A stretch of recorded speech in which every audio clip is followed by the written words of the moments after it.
Raker Rocks 2001 here. I'm having a problem with this system. It's called the Entertainment Computer System made by NASA. Not to confuse you with the NASA that involves space-related stuff. A different NASA altogether. But I ordered this on eBay for $40, and it was from an American seller from California. And he did mention in the description that it had a flaw. Now, it will power on, but it won't display a game on the screen. So, I don't know what the problem is, but I'm willing to bet you it's the 72-pin connector. So, hopefully you guys can help me with this if you have the same system and you've experienced this problem and you fixed it. Before I get to the problems, I'll go ahead and walk around the system. Let's eject the cartridge. What's really cool about this is it has an eject button on the back there, like a family computer that has its eject slider, and Super Nintendo and Super Famicom. On the front here, this is your front-loading design. This actually has a much better pin connector concept compared to an actual NES where you have to press down on the cartridges. A very flawed design, in my opinion. You've also got your two controller ports. This does not work with the 4-score because on the actual NES they are lined up vertically. These are tilted to the left, as you can tell. You got your power and reset button over to the right. And they got this similar feeling buttons and your LED right there. Same bridge design. I don't have an NES Classic to compare it to. I do have an NES Mini, however, but I don't know if that will count as a comparison. On the back here you have your power and RF.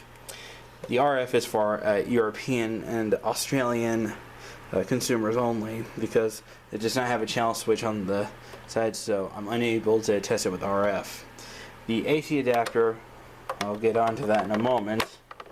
And on the right you got your, just like the real NES, your composite out, your video and audio, which is in mono, but if you want to split it, what's really cool about this is you can actually get an audio splitter, plug it in there, and well, not audio splitter, one of those 3.5 millimeter headphone jack adapters that you can hook up to your TV and it will work perfectly.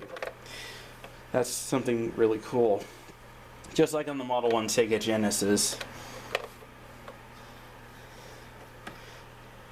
So, and if anyone wants to see it compared to an actual NES, well, this is the best I could find. The NES Mini. Just pretend it's a real NES. Power, reset, controller ports. This does not open up because this is not a real NES. But as you can see, similar designs. On the back, which would normally have RF and power, you got your power and HDMI. There's nothing on the side right there, but it's basically the same design as an actual NES, just much smaller. But other than that, let's get back to the Entertainment Computer System.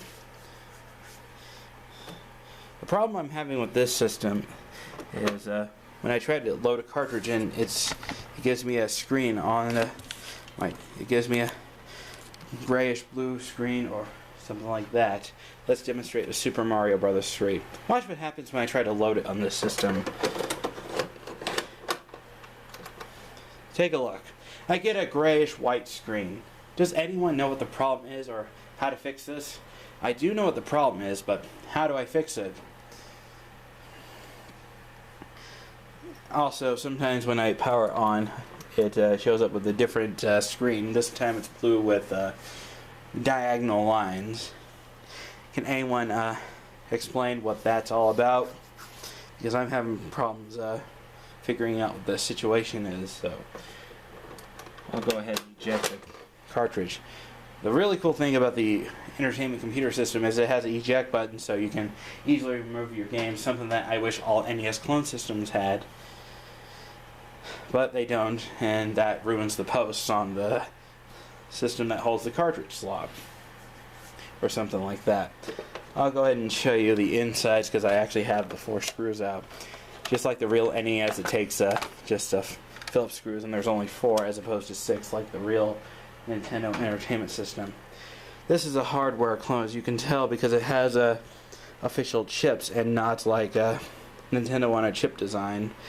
If you've ever taken apart a FC game console by Yobo Gameware, or a Retro Entertainment System by Retrobit, or a Hyperkin FC loader, or Retron 1, you'll know it has a Nintendo on a chip design.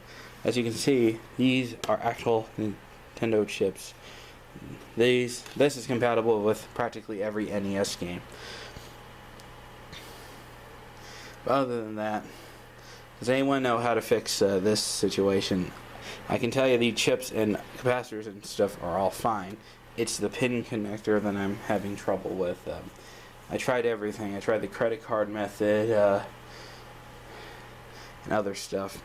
Can anyone else help me if they have the same system and know how to get rid of that no good screen? Let me power on and show you again. Does anyone know how to get rid of this screen and actually have a screen that displays NES graphics? Please write in the comments and help me. I would really appreciate that, because I really want to get this system working. Sure, I have an AV Famicom, but this system, the Entertainment Computer System, is one of the best NES clone consoles out there, next to the Micro Genius and the Twin Famicom and others out there. So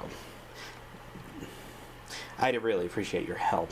Also, another thing, if you're importing one of these systems in America, you can't use an American NES AC adapter. You have to use a Sega Master System or Genesis one. I tried to power it with an NES one. It wouldn't fire up. So use the right AC adapter, or you can get a step-up converter with the official one. But a Genesis one works just fine, because I compared the voltages on both AC adapters, and the Genesis one works fine. So, thanks for watching.